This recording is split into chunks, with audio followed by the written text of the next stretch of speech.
artists in those times, we wouldn't have the illustrations of what happened back in those times. So the work of an artist is something that we need, and a lot of us are inspired by the works of an artist, even though sometimes it's everything that the artist does is thought about in a different way by every individual.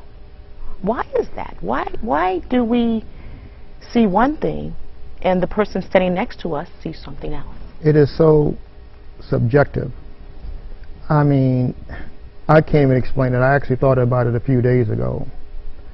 How one painting or one piece of sculpture will move one person and another person see it another way.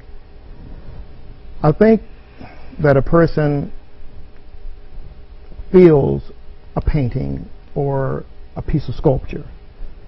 It has to capture their heart.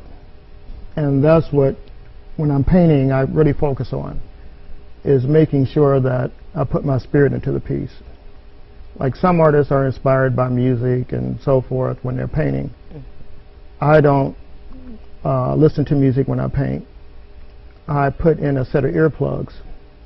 Really? That reduce the sound down by 30 decibels. And the reason I do that is because I only want to hear my own heartbeat. Because I want to focus and give that painting what it needs. No painting is going to entertain anyone until it picks up a spirit. It's not. People won't be interested in it. And everything is spirit. That is a fact. Everything that God created is spirit. Now, the one portrait behind you, what would you say that you're conveying to the average art collector? Well, basically what I'm doing here is entertaining, showing what I love. And the title of the painting is called The Silent Muse. The Silent Muse? Yes. And muse comes from the word amusement. So when I'm painting, I make sure that the works are interesting. And I let the canvas tell me what it wants. It's a marriage. I don't stand there and say, oh, you're going to do what I say do. That's not a good marriage. I have to look and study. You spend a lot of hours studying the painting. You're sitting there for hours and hours and hours. I mean, when I paint, I generally do almost 72 hours of stretch without sleep.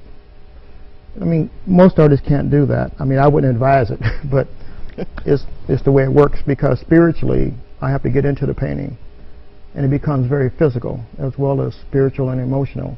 You have to have the physical stamina to stand there and to make sure it comes up, because it's going to give you problems. But like any marriage, you have to work through certain things. And so it's a relationship. Oh, yeah. The canvas and the brush, the paint, and the strokes, there's a relationship going on there. Oh, yes, there is dialogue. And when the dialogue between the canvas and the artist is not there, you generally will not have the strength, or will lose the feel. It's in the touch. You know, it's like Gustav Klimt. It was in the touch. Degas, when he did his ballerinas, it was in the touch. Even Charles White. I mean, he worked in charcoal, but those charcoals are beautiful because it was in the touch. And you're learning to adjust your measuring with the touch, and it'll tell you, I want this stroke, I need this. And you can try to hammer it if you want to, but it won't get the results that you really want the canvas to have, because the canvas has to sing to the viewer. That's how I was taught when I went to school. Yes, you went to school in Ohio? Yeah, I went to Ohio State University. And you focused on art? Yeah, I majored in fine art. Now, did you teach art? No, I didn't, because those who teach, they're not really very skilled artists, in my opinion, because they have time to teach. Now, mentoring, that's another thing, giving a few pointers. Now, you mentor young people. Yeah, that's from time to time. Now, you're at Studio B, is it, here on the Gold Coast of Chicago? I was on the Gold Coast. I'm over in Pilsen now. I went over there because it's quieter. It's more industrial. There's a lot of galleries in Pilsen. Yeah. A lot of galleries. A lot of galleries. Well, I'm right between like Chinatown in Pilsen, where it's just like real industrial, and you got to really want to go there to even find it. Yeah, and it's more quiet. I mean, my friends in the downtown area, when I was downtown, they would find ways to find their way into the studio to get you to come out to have lunch or coffee, and I don't want to be disrupted. So solitude is your friend.